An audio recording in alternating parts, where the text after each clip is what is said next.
रास्ता के दौरान ऐसे अनेक महापुरुष हुए जो भारत को स्वतंत्र देखना चाहते थे और इतना ही नहीं, वो राष्ट्रीय स्वाभिमान को जागृत करना चाहते थे। गुलामी की मानसिकता, गुलामी के प्रतीकों चिन्हों से मुक्ति भी चाहते थे। ऐसी अनेक क्षेत्रों में, शिक्षा के क्षेत्र में, आध्यात्म के क्षेत्र में, संस्कृत के क्षेत्र में, लेखन के क्षेत्र में, पत्रकारिता के क्षेत्र में ऐसे महान पुरुष ब्रिटिश दासता के दौरान हुए। उन्हीं में एक थे जुगल किशोर, पत्रकार थे।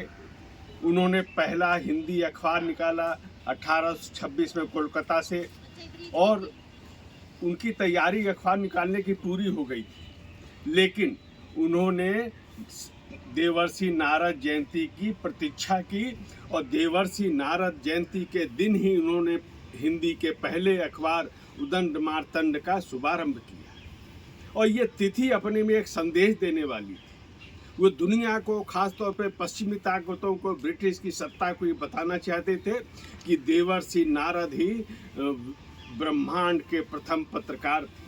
और ये केवल इसलिए नहीं कि इधर की उधर वो सूचना के आधार पर कह रहे थे या किसी निराधार रूप में कह रहे थे, तो उन्होंने तर्क भी दिए कि नारद जी के जो भक्ति सूत्र हैं उनमें पत्रकारिता के वो नियम हैं जो उस समय जब अखबार उदंड मार्तंड निकला उस समय भी, और आज की अगर हम आधुनिक युग की बात करें, आज हम 2024 की बात करें, तो भी वह मूल्य आज भी प्रासंगिक हैं, क्योंकि ये जो पत्रकारिता के सूत्र जो नारद जी ने दिए हैं वो शाश्वत, ये आगे भी शाश्वत रहेंगे। अब जरा वर्तमान परिस्थितियों का अवलोकन करें। मीडिया के, पत्रकारिता का क्षेत्र बहुत बदल गया, तकनीक बहुत बड़ी बड़ी आ गई। प्रिंट मीडिया है, इलेक्ट्रॉनिक मीडिया है, उसमें अब सोशल मीडिया भी जुड़ गया जिस पर कोई नियंत्रण नहीं होता है। तो इनमें भी नारद सूत्र को किस तरह हम अपनाकर और एक आदर्श पत्रकारिता को स्थापित कर सकते हैं, इस पर विचार करने की आवश्यकता है। एशिया का जो पहला पत्रकारिता का विश्वविद्यालय है, माखनलाल चतुर्वेदी विश्वविद्यालय, उसमें उस परिसर में देवर्षि नारद की मूर्ति लगी और वो उसमें सूत्र लिखे हैं नारद जी के, और वहाँ पे वाइस चांसलर से लेकर वहाँ के शिक्षकों ने उस पर शोध किए हैं इन सूत्रों पर। तो आज पत्रकारिता का क्या कहा जाता है कि सबसे तेज चैनल एक होड़ से चल रही है। अब अगर केवल इसी बिंदु पर विचार करें, नारद जी न्यूनतम समय में सूचनाओं का संप्रेषण करते हैं, ये सबसे तेज चैनल आज भी। लेकिन यही पर्याप्त नहीं है, इसके साथ ही विश्वसनीयता होनी चाहिए, खबरों की विश्वसनीयता होनी चाहिए।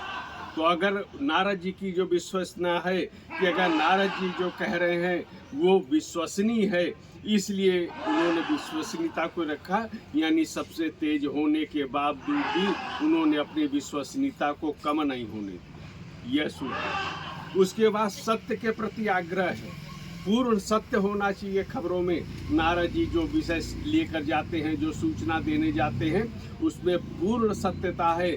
आधी अधूरी बातों के आधार पर वो किसी को संप्रेषण नहीं करते हैं, और यह आज भी पत्रकारिता का धर्म होना चाहिए, ये उसका चिंतन भी होना चाहिए। और इसी के साथ लोक कल्याण, नारद जी जो करते हैं वो लोक कल्याण के लिए ही करते हैं। शुरू में भले ही वो अप्रिय लगे, लेकिन उसका जो निष्कर्ष होता है वो लोक कल्याण होता है।